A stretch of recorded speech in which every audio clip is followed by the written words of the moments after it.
nosotros no podemos lograrlo. En esta ocasión todos los hermanos y hermanas que están aquí presentes, entienden lo que es la cruz. Sabemos que cuando el Señor fue crucificado, no solo quitó nuestros pecados, sino que también crucificó nuestra persona. Ya conocemos la enseñanza de Romanos 6. Sabemos que cuando el Señor murió en la cruz, no solo llevó nuestros pecados, sino que también crucificó consigo nuestro viejo hombre. Sabemos que el problema del pecado fue resuelto, y que nosotros mismos fuimos crucificados juntamente con él. Hemos prestado mucha atención a esta verdad por muchos años. Si bien es cierto que fuimos crucificados juntamente con Cristo, porque esta verdad no ha tenido mucho efecto entre nosotros. Es cierto que el Señor fue clavado en la cruz, pero ¿por qué no estamos muertos aún? El Señor me llevó a la cruz, pero todavía sigo siendo yo. Aún sigo atado, aún soy débil, sigo cayendo y aún carezco de poder. La Biblia dice que yo fui crucificado juntamente con Cristo, pero ¿por qué estoy tan escaso de poder? Muchos cristianos salvos continúan esforzándose esperando que a la postre podrán vencer. Sin embargo, la victoria siempre parece estar lejos de ellos. Hermanos y hermanas, debemos darnos cuenta que una cosa es que el Señor Jesús efectúe la salvación y otra muy distinta que nosotros recibamos esta salvación. Una cosa es preparar la comida,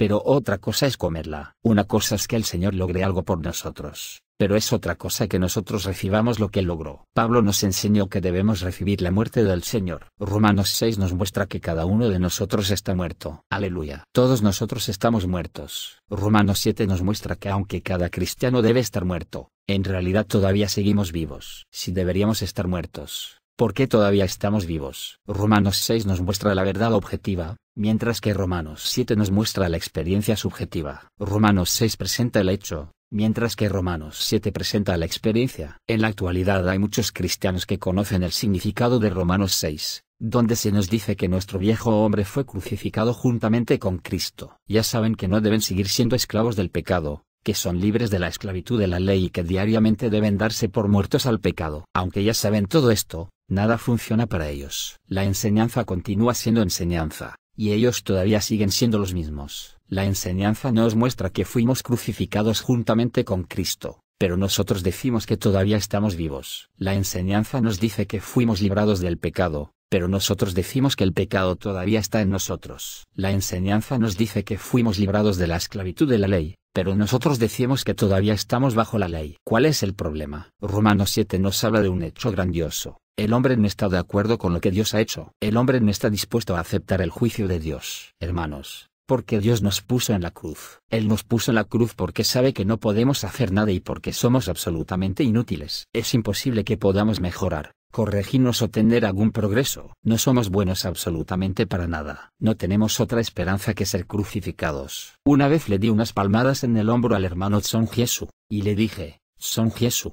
es completamente corrupto. Si hubiese alguna esperanza al castigarlo, lo castigaríamos. Si hubiese esperanza al meterlo en la cárcel, lo encarcelaríamos. Pero es inútil castigarlo o encarcelarlo. No hay esperanza en él. Lo único que podemos hacer con él es ejecutarlo. Son Jesús es totalmente corrupto, no tiene esperanza. Lo único que podemos hacer con él es crucificarlo. Usted y yo somos tan corruptos como el hermano Son Jesús. Por consiguiente, solo merecemos ser crucificados. La cruz no es otra cosa que la valoración de nosotros mismos. La cruz nos evalúa y determina que solo merecemos morir. Según la evaluación que Dios hace de nosotros, lo único que merecemos es la muerte. Lo que Dios determina al evaluarme es que debo morir. Si entendemos que la cruz es el informe de la evaluación que se hace de nosotros, que somos absolutamente inútiles y que ni siquiera podemos tener pensamientos rectos, estaremos de acuerdo con que no merecemos otra cosa que la muerte. Dios dice que solo merecemos morir y que somos completamente inútiles. Pero, ¿hemos de seguir tratando de producir algo bueno por nosotros mismos? Recientemente el gobierno chino anunció una nueva ley sobre la prohibición del opio. Todos los que se sometan a un tratamiento obligatorio y continúen consumiendo opio, serán ejecutados. Suponga que una persona ha estado consumiendo opio por mucho tiempo, y después de someterse al tratamiento obligatorio, recae nuevamente. Cuando el gobierno se entere de esto, esa persona será ejecutada. ¿Qué cree usted que hará esta persona? Puesto que sabe que va a ser ejecutada, ¿acaso tratará de encontrar un doctor en Shanghái que le aplique unas cuantas inyecciones para poder dejar su adicción, aunque sabe que va a morir al día siguiente? Eso no tendría sentido. Un criminal que ha sido condenado a muerte, ya no piensa en mejorar ni tiene necesidad de progresar. Lo único que espera es la muerte. Dios dice que lo único que merecemos es morir y que no hay posibilidad alguna de enmendarnos ni de corregirnos. No podemos tener más progreso. La decisión final de Dios es que debemos morir. Nosotros solamente merecemos morir. Pensamos que antes de ser salvos no podíamos mejorarnos ni corregirnos ni enmendarnos por nuestra propia cuenta y que debíamos abandonar nuestro pasado. Pero ahora que somos salvos, creemos que debemos tratar de mejorarnos, corregirnos y progresar por nosotros mismos, a fin de agradar a Dios. Así que, después de ser salvos, decidimos ser buenos. Hermanos y hermanas, ¿cuántas veces hemos determinado ser buenos? ¿Cuántas veces hemos tenido éxito en llegar a ser buenos? Le hemos hecho muchas promesas a Dios. Le hemos dicho que obedeceremos esto y aquello que Él nos ha dicho. Le hemos prometido que madrugaremos y que seremos fervientes el día siguiente. Sin embargo, a pesar de todas nuestras promesas, ¿cuánto hemos logrado? Una hermana occidental dijo que ella le había prometido a Dios más de 30 cosas, pero que no había podido cumplir ninguna de ellas. No hemos aceptado la valoración que Dios ha hecho de nosotros. No hemos aceptado el juicio de Dios sobre nosotros. Aunque ya hemos sido sentenciados a muerte, todavía seguimos buscando un doctor. ¿Qué es la cruz? La cruz significa que Dios perdió toda esperanza en el hombre. La cruz nos dice que Dios ha abandonado toda esperanza en el hombre. ¿Qué es la cruz? La cruz nos dice que Dios proclama: no puedo mejorar al hombre ni corregirlo ni hacer que progrese, solamente puedo clavarlo en la cruz. Lo extraño de esto es que ya conocemos este hecho, ya sabemos que Dios nos considera un caso perdido y que solo merecemos ser crucificados. Pero al mismo tiempo, seguimos pensando que no somos tan malos. Por lo tanto, seguimos tomando determinaciones todos los días. Decimos: Dios, te prometo que haré esto y aquello. De ahora en adelante, no perderé la paciencia. Ninguna de estas promesas tiene objeto. A veces creemos que nuestras decisiones no son lo suficientemente fuertes y tratamos de obrar mejor la próxima vez. Nos trazamos más metas y después de enojarnos, hacemos votos de no perder la calma la próxima vez. Pero cuando nos encontramos con que todavía conservamos nuestro mal genio, tomamos una tercera decisión. Era así como Pablo vivía: porque el querer el bien está en mí, pero no el hacerlo. Romanos 7:18. Él siempre estaba tomando decisiones. Luego fallaba y volvía a tomar nuevas determinaciones, y volvía a caer una y otra vez.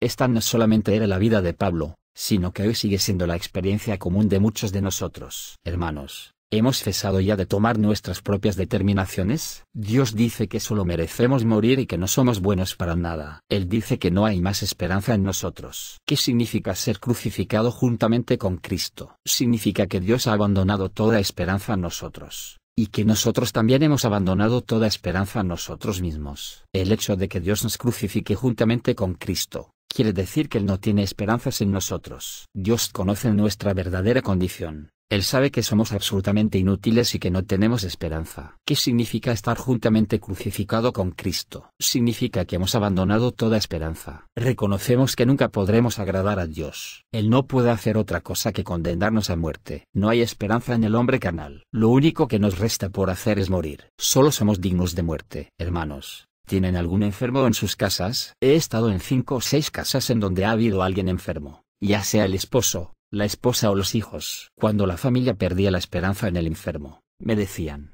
hermano si es la voluntad de Dios, esperamos que él o ella se vaya rápidamente. ¿Por qué decían eso? Porque ya no tenían esperanza. Cuando perdían toda esperanza, solo esperaban que el enfermo muriera rápidamente. Ahora Dios le está diciendo que usted no tiene esperanza. Solo merece ser crucificado. También sería bueno si usted pudiera decir que no tiene esperanza en usted y que lo único que le resta es ser crucificado. Nuestro problema es que conocemos muy bien Romanos 6, pero todavía seguimos tomando decisiones como la persona de Romanos 7. Todavía seguimos haciendo promesas a Dios y aún seguimos pensando que podemos servir para algo. Entendemos claramente Romanos 6. Pero todavía nos comportamos según Romanos 7. En Romanos 6 Dios le dijo a Pablo que él era inútil. En Romanos 7, Pablo se dijo a sí mismo que era inútil. Hermanos, Dios sabe a qué atenerse con respecto a nosotros. Él abandonó toda esperanza en nosotros hace mucho tiempo. Según su evaluación, no valemos nada. Él ya nos ha dicho que somos inútiles. La pregunta es: ¿cómo nos valoramos a nosotros mismos? Si nosotros también abandonamos toda esperanza en nosotros mismos y declaramos que somos inútiles, inmediatamente experimentaremos liberación. Dios permite que perdamos la paciencia, que seamos orgullosos, celosos y deshonestos. Él permite que el pecado nos ponga de cabeza. Es así como Él nos comunica que nosotros no podemos hacer nada. Pero, ¿Cómo respondemos? Pensamos que nuestra primera decisión no fue lo suficientemente firme y que tenemos que tomar una determinación aún más firme. Creemos que esto tal vez funcione la segunda vez, pero no produce resultados. Es así como experimentamos Romanos 7. Romanos 6 es meramente la enseñanza, mientras que Romanos 7 nos conduce a la realidad de Romanos 6. Si alguien aquí dijera que yo soy terriblemente corrupto, yo gritaría, aleluya. Yo, Watchman Nee, soy totalmente corrupto, aleluya. Pablo no podía hacer nada por sí mismo. Él sufrió durante muchos años. Él solo merecía ser crucificado. Hoy, si usted declara que no sirve para nada, experimentará liberación inmediatamente. Aquellos que tratan de ser buenos nunca serán salvos. Asimismo, los cristianos que se deciden a ser buenos cristianos, nunca vencerán. Hermanos y hermanas, la cruz de Dios no ha cometido un error al juzgarnos. Hay algo que me agrada hacer todos los días. Me encanta declarar que yo era inútil ayer, que soy inútil hoy y que seré inútil mañana. Seré inútil por siempre. Dios quiere que nosotros aceptemos la evaluación que la cruz hace de nosotros, porque al hacerlo aceptamos al Señor como nuestra santificación, nuestra perfección y nuestra victoria. Si todavía acariciamos alguna esperanza y conservamos aunque sea un poquito de fe en nosotros mismos, Dios tendrá que seguir trabajando en nosotros. Dios no cesará de obrar en nosotros hasta que abandonemos por completo toda esperanza en nosotros mismos. Dios tiene que llevarnos al punto en que no tengamos ninguna esperanza en nosotros mismos. Él hace esto para que aceptemos la cruz. Él nos lleva a ese punto porque desea que comprendamos que somos totalmente impotentes. Él desea que reconozcamos esto. Aunque muchas personas son conscientes de que no pueden hacer nada por su cuenta, aún así no han vencido. ¿Por qué sucede esto? Porque Dios también requiere que cumplamos otra condición.